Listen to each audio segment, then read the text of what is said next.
From the moment that the French defenses at Sedan and on the Meuse were broken at the end of the second week of May, only a rapid retreat to Amiens and the south could have saved the British and French armies who had entered Belgium at the appeal of the Belgian King. But this strategic fact was not immediately realized. The French High Command hoped they would be able to close the gap, and the armies of the north were under their orders. Moreover, a retirement of this kind would have involved almost certainly the destruction of the fine Belgian army of over 20 divisions and the abandonment of the whole Belgium.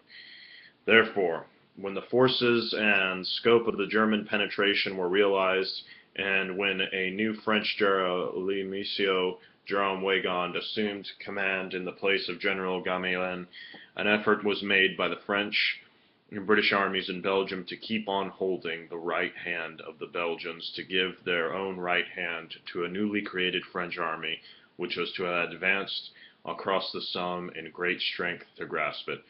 However, the German eruption swept like a sharp scythe around the right and rear of the armies of the north. 8 or 9 armored divisions, each of about 400 armored vehicles of different kinds, but carefully assorted to be complementary and divisible into a small self-contained units, cut off communications between us and the main French armies. It severed our own communications for food and ammunition, which ran first to Amiens and afterwards through Abbeville and its shores its way up to the coast of Boulogne and Calais, and almost to Dunkirk. Behind this armored and mechanized onslaught came the number of German divisions and lorries, and behind them again there plodded, comparatively slow, the dull brute mass of the ordinary German army and German people, always so ready to be led to the trampling down in other lands of liberties and comforts which they have never known in their own.